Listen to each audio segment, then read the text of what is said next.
Olá, tudo bem com você? Nós estamos em plena viagem aqui pelos caminhos de Paulo e também pelas igrejas do Apocalipse. Tem sido uma bênção, já estamos completando quase uma semana.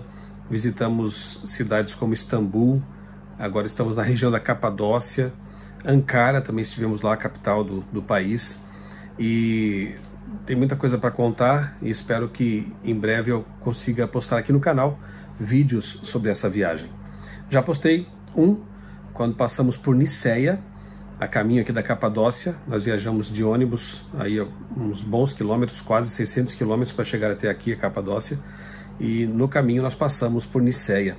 Realmente um local imperdível, uma história muito rica ali em relação com a história do cristianismo, né? O Concílio de Niceia 325 aconteceu ali e tivemos ali uma reflexão bastante interessante, já está no canal. Você pode ver o vídeo aí e conferir por você mesmo o que o pastor Roger Tavares e eu, que somos os guias, os convidados, né, os pastores convidados para essa excursão, que foi organizada pela agência Mapa na Mão. Temos conosco mais ou menos umas 70 pessoas e tem sido muito inspirador passar esse tempo com elas, ouvir seus testemunhos, histórias, criar uma amizade, né, estreitar laços de amizades com essas pessoas. Temos procurado ser aí nesses dias os pastores dessas pessoas e trazer inspiração, refletindo, né, biblicamente em cada lugar em que paramos. Hoje vamos visitar as cidades subterrâneas aqui na Capadócia, lugares em que os cristãos se refugiaram em vários momentos históricos aí de perseguição e mantiveram firme a fé que tiveram aí, mesmo sob pressão, sob perseguição, sob tantas dificuldades. Mas eu não quero deixar passar em branco também a reflexão, o resumo da lição da Escola Sabatina, e pedir que você se inscreva no canal, caso não tenha feito isso ainda, acione o sininho para receber aí as notificações de novos vídeos e compartilhe o conteúdo se considerar que ele possa ser útil para outras pessoas também, ok? A lição dessa semana trata do tema controvérsias, a lição 3, já estamos na lição 3, estudando aqui o Evangelho de Marcos. Quanto assunto importante para nós, não é verdade? E o verso para memorizar dessa semana diz assim: E Jesus acrescentou: O sábado foi estabelecido por causa do homem, e não o homem por causa do sábado. Assim, o Filho do Homem é Senhor também do sábado. Uma das controvérsias que nós estudamos aqui nessa semana foi justamente a questão da compreensão equivocada que líderes judaicos tinham no tempo de Jesus com relação a esse mandamento tão importante, o quarto mandamento, o sábado. Eles haviam colocado tantas regras restritivas em relação à guarda do sábado, que observar o sábado tinha se tornado um fardo, uma coisa difícil para qualquer pessoa.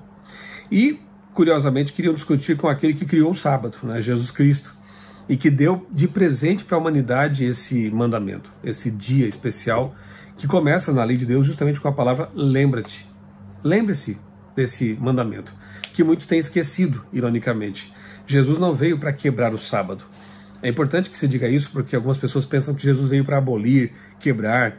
Ao ter se alimentado, ao ter curado no sábado, ele teria quebrado o mandamento. Em primeiro lugar, se Jesus tivesse quebrado um mandamento qualquer, ele se tornaria pecador, porque a Bíblia mesma diz que pecado é transgressão da lei.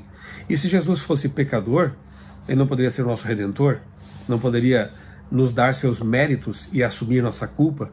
Então é absurdo sequer pensar que Jesus Cristo, o Filho de Deus encarnado aqui, Deus encarnado, o mesmo Deus que deu a Moisés as tábuas da lei, o grande eu sou, teria quebrado a lei que ele mesmo deu.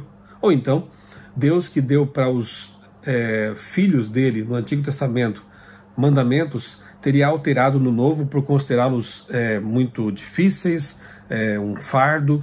Ora, Deus não é perfeito, a lei do Senhor não é perfeita, as leis de Deus não são perfeitas.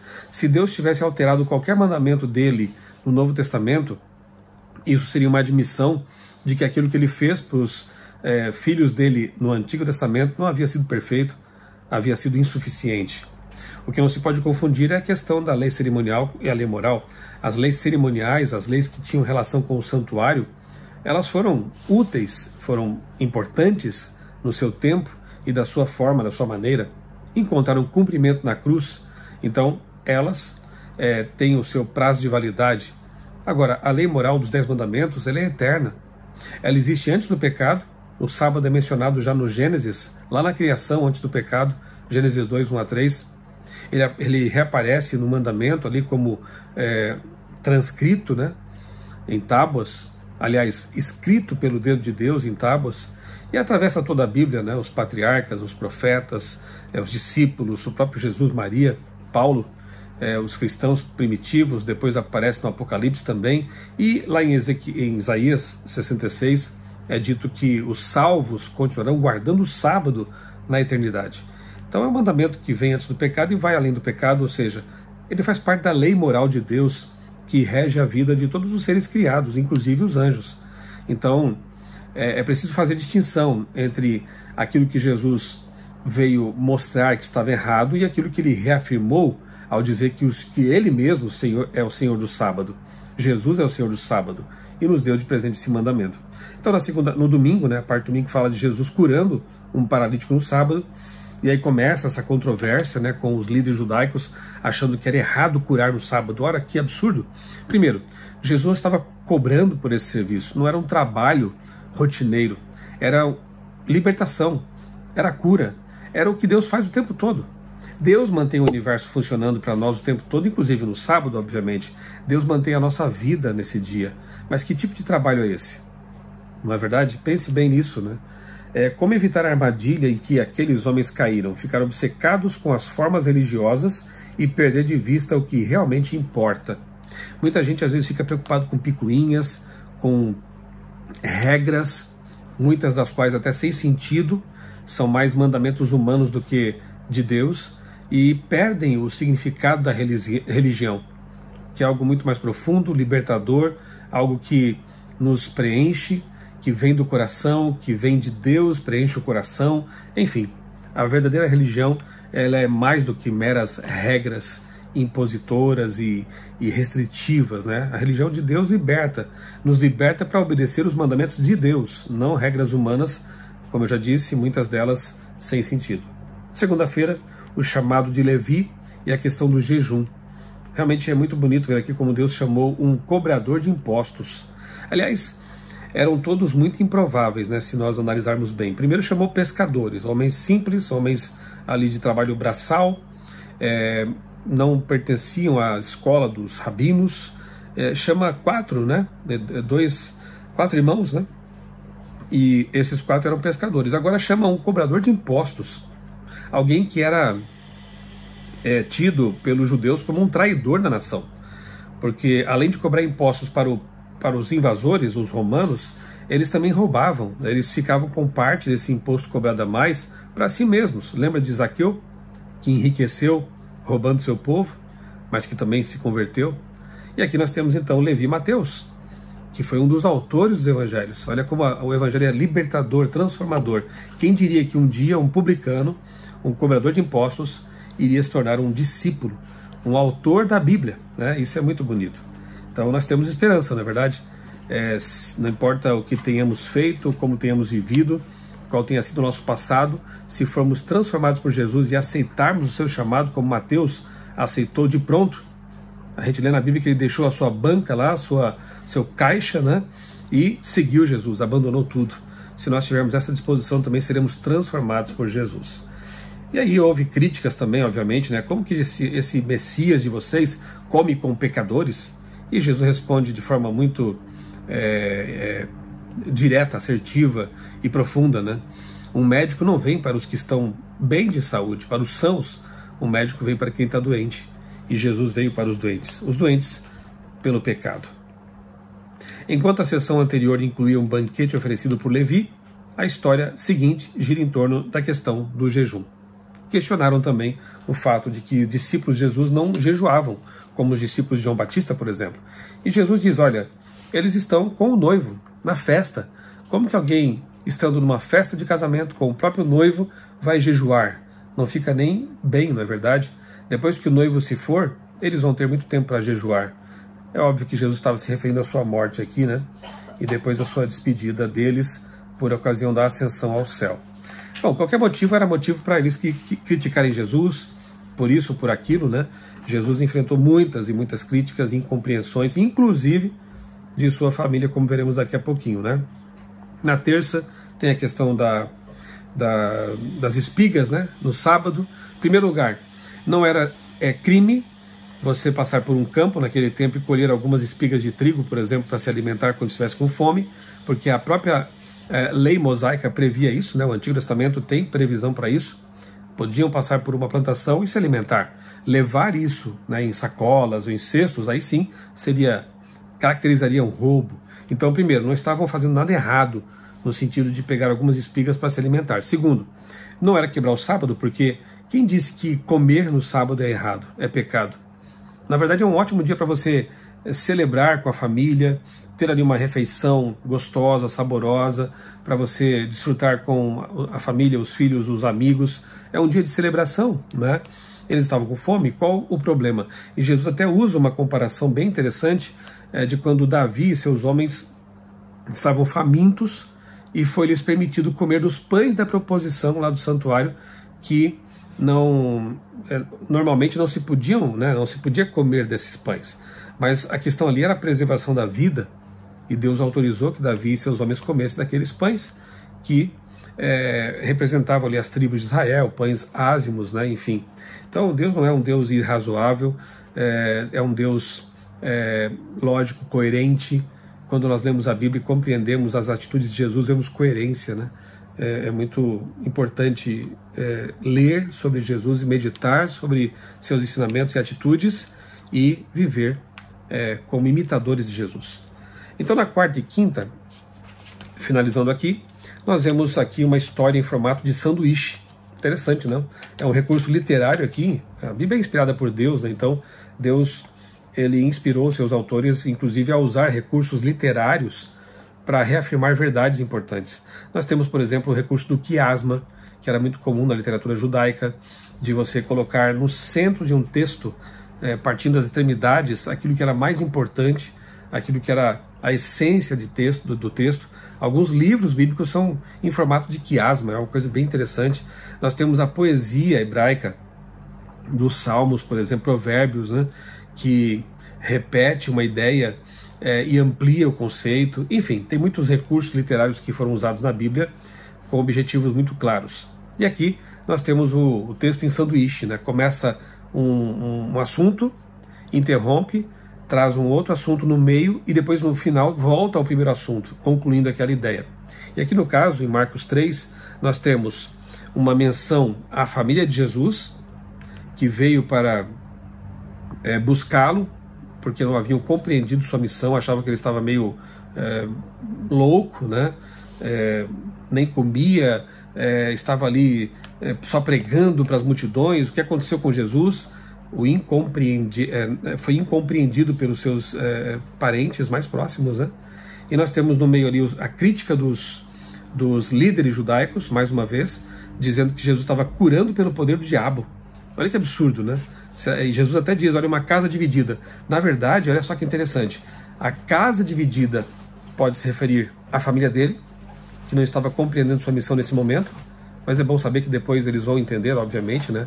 Maria, próprio Tiago, né, irmão de Jesus, ele se torna um grande líder da igreja, líder em Jerusalém. Então, eles vão depois entender a missão de Jesus. Mas nesse momento aqui, não estava sendo assim. Então, a família estava dividida aqui. E também, Jesus compara ali com a família dos demônios, né? Como é que eles podem lutar contra si mesmos? Como é que pode trazer bênção, sendo que eles querem amaldiçoar? E eu faço uma comparação aqui, que até me ocorreu agora, e não está na lição. Tem pessoas, por exemplo, que dizem que Ellen White, vou trazer aqui esse assunto, porque me lembrei disso agora, como ilustração, teria sido uma autora usada pelo diabo, que seria realmente uma falsa profetisa. De novo eu digo, né? Como pode uma casa dividida subsistir? Por quê?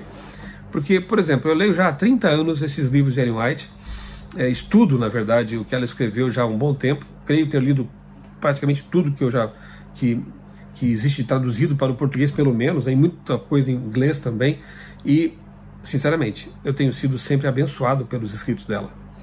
quando eu leio sobre Jesus no Desejar das Nações, quando eu leio sobre profecias no Grande Conflito, quando eu leio sobre a história dos judeus no passado, patriarcas e profetas e reis, o resumo do Grande Conflito na história da redenção, o livrinho Santificação, que livro maravilhoso aquele, né?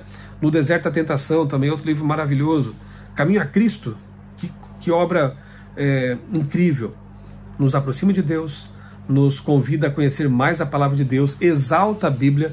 Se o diabo usou Ellen White, ele deu um tiro no pé, com bala de canhão. Porque as pessoas que leem, que estudam com oração esses escritos, elas se aproximam de Deus e da Bíblia. Seu conhecimento bíblico se aprofunda. Então é mais ou menos isso aqui, né? Que tipo de obra é essa? De demônios que estão lutando contra si mesmos, né? De se contradizendo, né? Se Jesus não veio de Deus, como ele poderia curar pessoas e libertá-las do pecado? Será que o diabo liberta pessoas do pecado? Pelo contrário, ele escraviza as pessoas. Então, resumidamente, as lições de quarta e quinta tratam disso, né? E fala do pecado imperdoável também. Jesus menciona isso aqui nesse texto, né? Porque o receio de que tenha cometido o pecado imperdoável revela que você não cometeu. Porque esse receio é uma evidência de que você não chegou a esse ponto. O pecado imperdoável é atribuir ao Espírito Santo a obra do diabo, né? Isso é uma blasfêmia. E também é permitir que o coração seja endurecido. Quando você rejeita os convites de Deus para a salvação, para a conversão, para a mudança de vida, qualquer pecado, na verdade, pode se tornar o pecado contra o Espírito Santo, o pecado imperdoável. Porque não é que Deus não perdoe, Deus perdoa todos os pecados, mas há pessoas que não aceitam o perdão, não querem se arrepender. E aí, esse pecado pode se tornar um pecado imperdoável, porque a pessoa não quer mais saber do perdão. Se você se preocupa com a sua vida espiritual, se você está preocupado por estar cometendo algum pecado e quer mudar de vida, isso é uma evidência de que você não cometeu o pecado imperdoável, porque você estaria com o coração endurecido caso tivesse cometido esse pecado. Então, fique feliz, porque você tem o coração ainda como um terreno fértil, né, para semente do Evangelho. Bem, o que fica aqui dessa lição é que Jesus, obviamente, é sábio, respondeu com sabedoria, respondeu na hora certa, do jeito certo, às controvérsias, às questões que lhe foram feitas, e nós temos que imitar o nosso mestre, né? Estar preparados também para ser questionados, como diz Pedro, né? 1 Pedro 3,15, um texto que para mim é uma espécie de diretriz para a vida, né? Estejam preparados para dar a razão da esperança que vocês têm, mas façam isso com mansidão, sempre com respeito e mansidão, imitando o nosso mestre Jesus. Olha só, deixa eu terminar aqui esse vídeo falando desse livro, da Casa Publicadora Brasileira, de Tarso a Roma. Basicamente tem sido um dos guias que eu tenho usado aqui para a nossa viagem aqui pela Turquia e Grécia, né? Porque ele fala dos caminhos de Paulo, desde que saiu de Tarso, né? E Tarso fica aqui na Turquia, né? Até chegar a Roma, quando ele foi ali morto, né? Pelo Império Romano. Nós vamos passar por mais lugares do que esses aqui, obviamente, mas boa parte dos lugares que estão aqui nesse livro, nós estaremos lá e faremos ali reflexões espirituais, né? Como em Filipos, Bereia, Atenas, já estivemos em Nicéia, como eu disse, né? E outros lugares aqui especiais. Em Atenas, vamos ali no Areópago fazer uma reflexão num local em que Paulo pregou. Olha que especial isso, né? Então, por favor, ore por nossa expedição aqui. Nós estamos aqui também orando. Eu oro aqui sempre pelos meus amigos do canal, aqueles que me acompanham aqui no canal. Fiquei feliz de conhecer aqui na expedição também pessoas que me acompanham já há um bom tempo no canal. Então eu encaro isso aqui também como um ministério. É voluntário, é algo que eu faço nos meus momentos aí de folga. Estou de férias agora, por sinal, né? Como eu disse, eu fui convidado para ser um dos pregadores nessa expedição. Estou nas minhas férias, mas tem uma coisa que a gente nunca tira férias, né? Uma delas é pregar o Evangelho. É manter comunhão com o nosso Deus e por onde formos anunciarmos a palavra dele. É muito especial estar aqui nesse local, passar por esses locais em que Paulo passou, em que João viveu, e lembrar do que eles fizeram e nos inspirarmos para fazer também como eles fizeram. Pregar o Evangelho, levar a mensagem de Deus e preparar uma geração para a volta de Jesus. Continue estudando sua lição, temos muitos ensinamentos importantes aqui neste guia de estudos. Eu tenho certeza que a nossa vida espiritual vai ser muito fortalecida com esses estudos. Vamos orar?